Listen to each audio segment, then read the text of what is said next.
조동혈군을 갖다가 외래에서 검사해 본 결과 코 자체에 문제가 있고 목젖 뒤쪽이 늘어져 있고 또 편도 자체가 커져 있어서 코부터 폐까지 넘어가는 숨 쉬는 길에 좁아진 부위가 여러 군데가 있어서 그 좁아진 부위를 넓게 만들어줌으로 인해서 숨을 편하게 쉴 수 있고 숨을 쉴 수 있음으로 인해서 잠을 잘 잘 수 있는 그런 치료법을 택했습니다.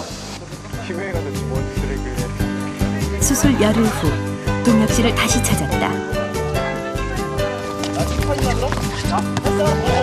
전과는 다르게 활기찬 모습이다. 네, 아무래도 코를 골다 보니까 제가 신경이 쓰여서 NT나 이런 단체 생활에 참여를 좀 꺼리게 됐었는데요. 이제는 그런 단체 생활도 좀 더 하고 싶고요. 그래서 좀 더 좋은 추억도 많이 만들고 싶고 그러고 싶습니다. 이제 동혁 씨는 편하고 깊은 잠을 잔다. 코골이는 건강의 바로미터다. 단지 불편한 습관으로 치부하기엔 그 대가가 너무나 크다는 것을 잊어서는 안 된다. 정확하게 말하면 코골이는 질병을 일으키는 원인 증상이지 질병 자체는 아닙니다. 하지만 최근 일본에서는 코골이를 생활습관병으로 분류했습니다. 세계의학계에서는 이렇게 코골이를 생활습관병으로 지정하거나 혹은 지정하기 위한 움직임을 보이고 있습니다. 이 예방보다 최선의 치료는 없다는 말 많이 들어보셨을 겁니다. 이 코골이가 질병으로 분류된 이유는 아마 이런 연유일 것 같은데요. 앞으로는 뇌병의 원인이 혹시 코골이는 아닌지 한 번 더 확인해 보시기 바랍니다.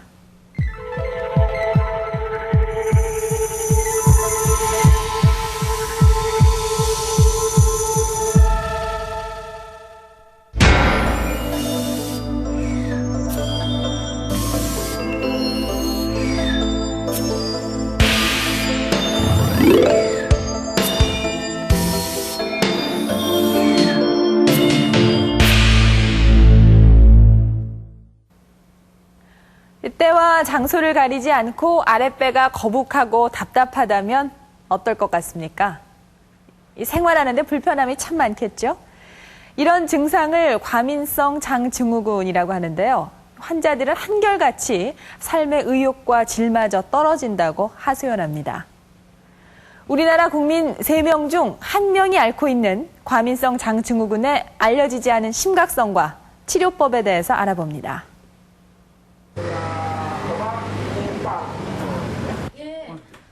올해 27살의 김연애 씨.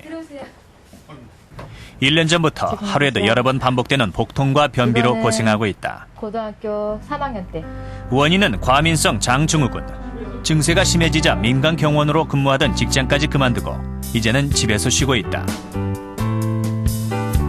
일하는 중에는 이렇게 서 있으니까 어디 가지도 못하고 서 있으니까 이게 아파도 배가 아파도 어떤 말도 못하고 그냥 참고 있고 막 그러고 와서 화장실 간다 해도요 저희가 시간이 짧으니까 안 나와요 이게. 거기서 굉장히 많이 힘들었어요. 그리고 일을 하다 보면은 정신적으로 스트레스 받잖아요. 받으면 진짜 배부터 아파요. 배부터 아프고.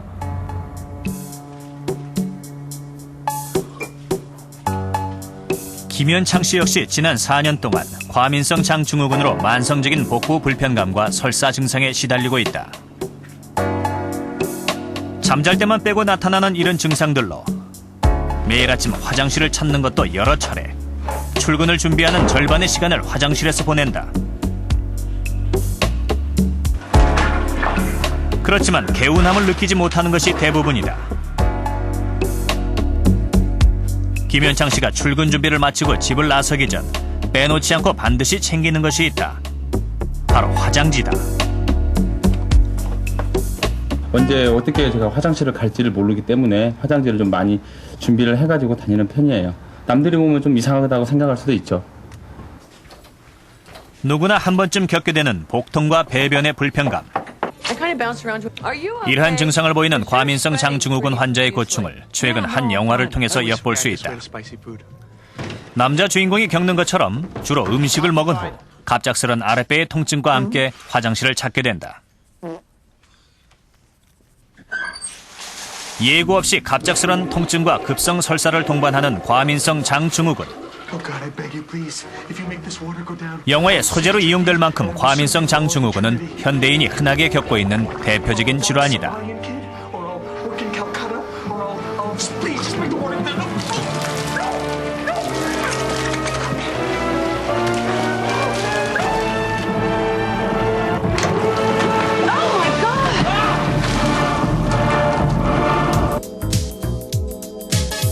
최근 대한소아관운동학회에서 건강검진자를 대상으로 한 설문조사에 의하면 약 7%가 과민성 장증후군인 것으로 확인됐다. 치료를 받지 않는 경우가 많아 잠재된 환자 수는 훨씬 더 많은 것으로 추정하고 있다.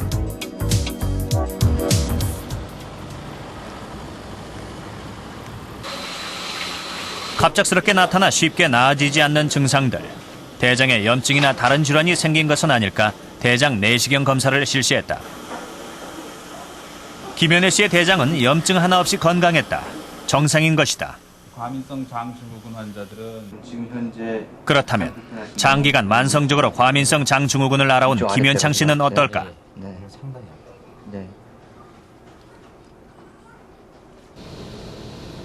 대장 내시경 검사 결과 김연애 씨와 마찬가지로 대장에서는 이상 소견이 발견되지 않았다. 이렇듯 과민성 장증후군은 뚜렷한 원인을 찾을 수 없는 것이 특징이다. 예, 과민성 장증후군은 그 궤양이나 종양과 같은 그런 기질적인 질병 없이 그 만성적으로 복부의 통증이나 불쾌감이 배변 습관의 변화와 함께 더불어서 나타나는 질환으로 그 일상생활의 삶의 질을 많이 떨어뜨리고 환자분을 굉장히 고통스럽게 하는 질환이 되겠습니다. 만성적인 고질병인 과민성 장증후군은 대장 운동의 이상이 원인일 수 있다.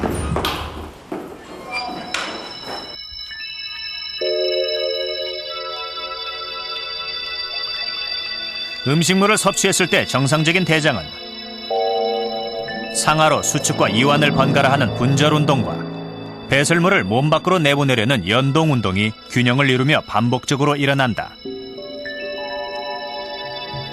반면 설사 증상을 가진 과민성 장증후군 환자의 경우 분절 운동은 감소하고 연동 운동이 증가하면서 대장의 수분 흡수가 제대로 되지 않아 설사 형태로 변이 배출되는 결과를 초래한다.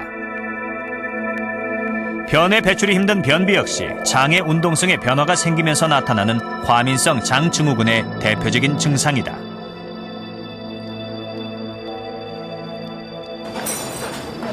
과민성 장증후군의 대장 운동의 변화는 식사 후에도 정상인과 다른 차이를 보인다.